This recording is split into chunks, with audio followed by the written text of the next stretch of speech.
जय हिंद, जय भारत दोस्तों।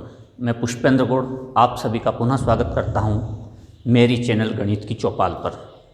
दोस्तों, मेरी चैनल को सब्सक्राइब कर लीजिए ताकि आपको सारे वीडियो लगातार प्राप्त होते रहें।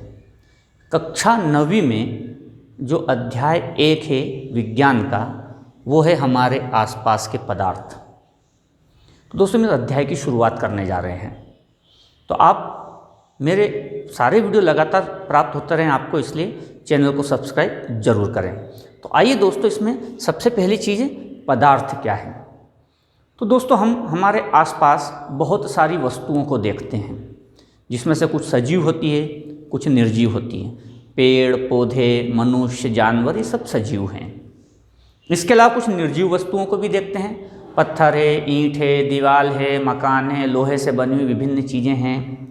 इसके अलावा धातुओं से बनी विभिन्न प्रकार की चीज़ें हैं।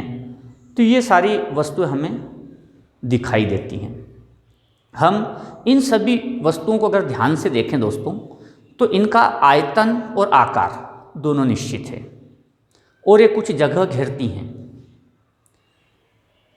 तो इन वस्तुओं को, ये जिनसे बनी होती है, उनको आधुनिक विज्ञान में पदार्थ कहा गया।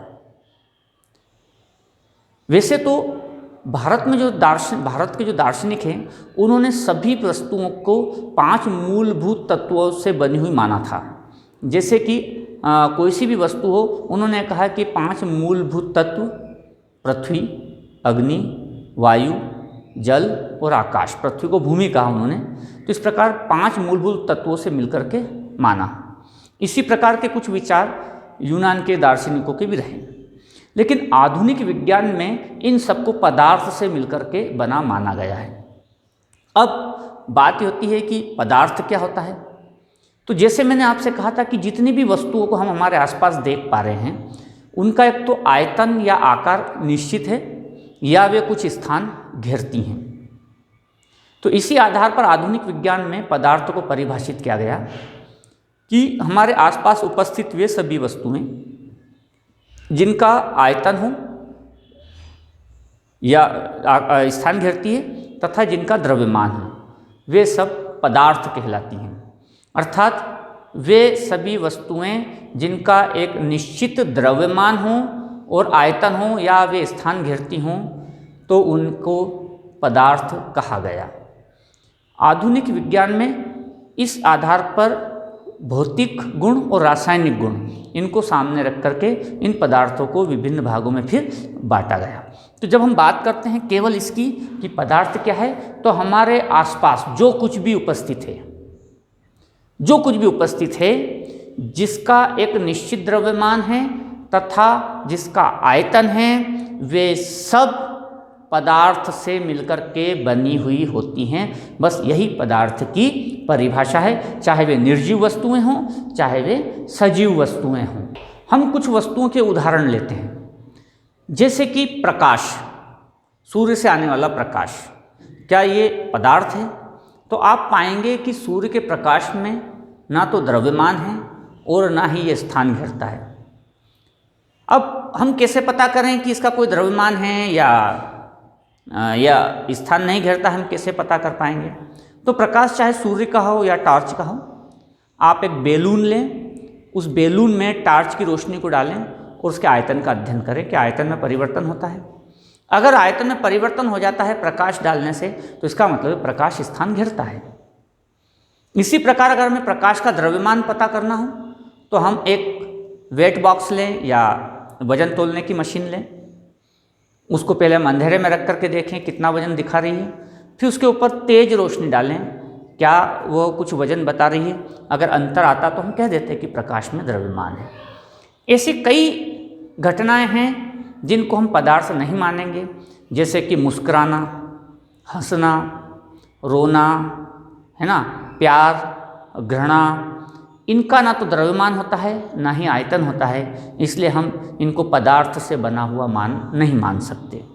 लेकिन अगर कोई कहे कि हवा पदार्थ है या नहीं, तो हम इसका परीक्षण कर सकते हैं कि इसका द्रव्यमान होता है या नहीं, या यह स्थान घेरती है या नहीं। तो आपने देखा होगा कि जब हम बेलून को फुलाते हैं, फुग्गे को फुलाते हैं, बेलून को फुलाते हैं, तो जब हम उसमें हवा अंदर भरते हैं तो उसका प्रसार होने लगता है, तो प्रसार हवा के द्वारा घेरे गए स्थान के कारण होता है। इसलिए ये तो तय हो गया कि जो वायु या हवा है वो स्थान घेरती है, उसका आयतन होता है। अब हम पता करना चाहते हैं कि क्या इसका द्रव्यमान होता है, तो आप किसी साइकिल का या ट्रक का ट्यूब लीजिए, उसको पहले पूरा खाली करके उसका वजन तोल लीजिए, फिर उसके उस अंदर अच्छी टाइट हवा भर के फिर उसका वजन तोलिए। क्या दोनों वजन में अंतर आता है? अगर अंतर आता है या नहीं आता है, उसके आधार पर आप स्वयं को तय करना है कि वायु या हवा पदार्थ है या नहीं। अब आधुनिक विज्ञान में पदार्थ को उनके भौतिक गुणों, रासायनिक गुणों के आधार पर वर्गीकृत किया गया है। हम रासायनिक गुणों को आगे पढ़ेंगे। हम सबसे पहले अध्ययन करेंगे पदार्थ के भौतिक गुण क्या होते हैं। तो आइए हम पहले परिचित होते हैं पदार्थ के भौतिक गुणों से। दोस्तों, पहला जो भौतिक स्वरूप है, पदार्थ कणों से मिलकर के बना होता है। तो शुरुआत में यह मान्यता प्रचलित रही कि जो पदार्थ है वो एक लकड़ी की तरह सतत होता है, अर्थात वही एक पूर्ण भाग है, उसमें और कोई छोटे भाग नहीं है। फिर एक अवधारणा ये बनी कि नहीं, पदार्थ रेत के कणों की तरह होता है। जिस प्रकार से रेत का ढेर कई कणों से मिलकर के एक बड़ा भाग बनता है, इस प्रकार से होता है। इसको समझने के लिए एक बहुत छोटा सा प्रयोग है कि आप कांच का एक गिलास में लगभग पूरा भर करके पानी भर लें और वहाँ पर एक निशान लगा दें। उसमें 1 चम्मच सादा नमक, साधारण नमक जो घर में उपयोग होता है, उसको घोल लें और फिर जहाँ आपने निशान लगाया था वहाँ पर अध्ययन करें कि क्या पानी का तल बढ़ता है। तो हम पाते हैं इस प्रयोग में कि पानी का तल नहीं बढ़ा। तो अगर पानी का तल नहीं बढ़ा तो फिर वो घुलनशील जो नमक है वो कहाँ गया? क्योंकि अगर वो उसने स्थान घेरा है तो तल में बढ़ोतरी होनी चाहिए थी। तो वास्तव में ऐसा इसलिए हुआ कि वे जो सूक्ष्म कण थे नमक के, वे जल के कणों के बीच में जो रिक्त स्थान है, जिसे जल के कण अगर हम बड़े स्वरूप में देखें तो इस प्रकार से जमा हो सकते हैं। तो यहाँ पर जो रिक्त स्थान है उसमें जाकर के वे स्थित हो जाते हैं। इसके कारण वे रिक्त स्थान में चले गए। इसके कारण जो पानी का जो तल है उसमें कोई वृद्धि या कमी नहीं पाई गई। तो इससे ये सुनिश्चित होता है कि कहीं ना कहीं जो पदार्थ होते हैं वे सूक्ष्म कणों से मिलकर के बने होते हैं। अब अगला प्रश्न ये होता है कि आखिर ये कण कितने सूक्ष्म होते हैं।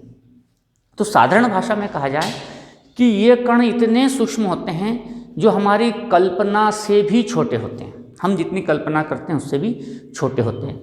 आप इसको भी एक प्रयोग के द्वारा समझ सकते हैं कि आप एक गिलास, कांच के गिलास में पानी लीजिए, उसमें 1 या 2 बूंद स्याही डाल करके उसको घोल दीजिए, तो आप पाएंगे कि वो 1 या 2 बूंद स्याही पूरे ग्लास में फैल जाती है।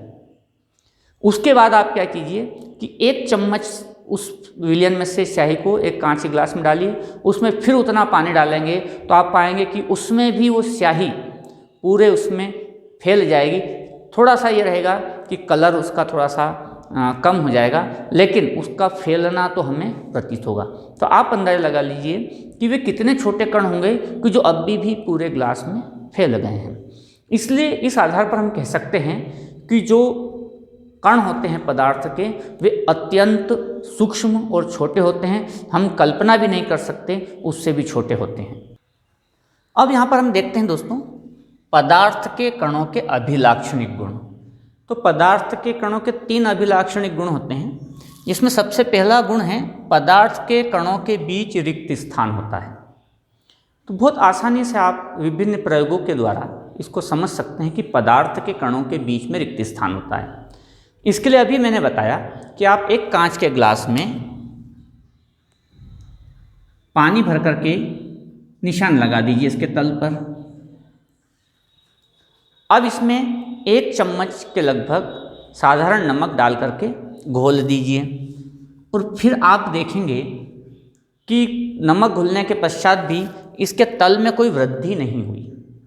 तो जब 1 चम्मच नमक इसमें डाला गया तो उसको स्थान घेरना चाहिए था, तो इसके तल में वृद्धि भी होना चाहिए थी, लेकिन ऐसा नहीं होता है। क्यों नहीं होता है? क्योंकि जो साधारण नमक के छोटे छोटे कण हैं वो पानी के कणों के बीच में जो जगह होती है वहाँ जा कर के स्थिर हो जाते हैं, बैठ जाते हैं, जिसके कारण उसको अलग से जगह बनाने की आवश्यकता नहीं होती और पानी के तल में कोई वृद्धि नहीं होती। इससे पता चलता है कि पदार्थ के कणों के बीच में रिक्त स्थान होता है। और भी कई गतिविधियाँ संपीड़ितता, जिसको हम आगे पढ़ेंगे, जिससे ही पता चलता है कि इनके बीच में पदार्थ के कणों के बीच में कहीं ना कहीं जो है रिक्त स्थान होता है। इसके अलावा दूसरा जो अभिलाक्षणिक गुण है, पदार्थ के कण निरंतर गतिशील होते हैं। इसके लिए भी आप एक प्रयोग कर सकते हैं। आप एक अगरबत्ती को किसी कमरे में जाकर के, किसी कोने में जाकर के जला दीजिए। थोड़ी देर बाद आप महसूस करेंगे कि पूरा कमरा उसकी सुगंध से महकने लगा है। तो आखिर उस कोने से सुगंध इस कोने तक कैसे आई? इसके अलावा भी आप एक प्रयोग कर सकते हैं कि आप एक बीकर में पानी लीजिए, उसमें एक बूंद स्याही डाल दीजिए और आप उसको देखिए ध्यान से कि वो स्याही किस तरह से फैलती है या नहीं फैलती है, आगे बढ़ती है या ऊपर रहती है। तो यहाँ पर ये जो प्रयोग बताते हैं कि पदार्थ के कण कहीं ना कहीं गतिशील होते हैं, इसीलिए अगरबत्ती की खुशबू पूरे कमरे में फैल जाती है। लेकिन अब यहाँ एक प्रश्न ये उठता है कि उसको जलाने की क्या ज़रूरत थी? अगर पदार्थ के कण गतिशील हैं तो बिना जले हुए अगरबत्ती को रख देना चाहिए और पूरे कमरे में उसकी खुशबू फैल जाना चाहिए। तो दोस्तों, जो कणों की गतिशीलता है वो तापमान पर निर्भर करती है। तापमान बढ़ने पर कणों की गतिशीलता बढ़ती है, उनको गतिज ऊर्जा प्राप्त होती है। यह गतिज ऊर्जा उनकी गतिशीलता को बढ़ाती है और वह गतिशीलता ही उनको फैलने में मदद करती है। यही कारण है कि जब खाना बनता रहता है या कोई सी चीज़ गर्म होती रहती है तब आप देखेंगे कि उसकी खुशबू दूर तक आती है। लेकिन अगर वो खाना ठंडा हो गया है या कोई सी चीज़ ठंडी हो गई है, तब हम उसके समीप में जाकर के ही उसको सूंघेंगे, तब उसकी खुशबू को हम महसूस करते हैं। तो यहाँ पर तापमान कहीं ना कहीं कणों की गतिशीलता में एक महत्वपूर्ण भाग होता है। इसीलिए किसी अगरबत्ती को जलाने पर ही उसकी खुशबू बहुत तेज़ी से किसी कमरे में फैलती है। इसके बाद होता है पदार्थ के कण एक दूसरे को आकर्षित करते हैं। हम देखते हैं कि जो पदार्थ के कण हैं वो आपस में एक साथ रहते हैं। पदार्थ की प्रकृति के आधार पर इनका आकर्षण बल कम ज़्यादा हो सकता है। ठोस पदार्थों में बहुत ज़्यादा आकर्षण बल होता है, द्रव में कम होता है और गैस में लगभग नगण्य होता है आकर्षण बल। लेकिन आकर्षण बल तो होता ही है, जिसके कारण एक कण दूसरे कण के साथ जुड़ा हुआ रहता है और मजबूती से बंधा रहता है। अब उन कणों के बीच में मजबूती कितनी होगी, ये तो पदार्थ की प्रकृति और उन कणों के बीच के आकर्षण बल पर निर्भर करता है। तो दोस्तों, ये जो पदार्थ के कण हैं इनके बीच में आकर्षण बल होता है। तो ये 3 अभिलाक्षणिक गुण हैं। अब इन 3 अभिलाक्षणिक गुणों के आधार पर अलग अलग प्रकार के प्रश्न बन जाते हैं।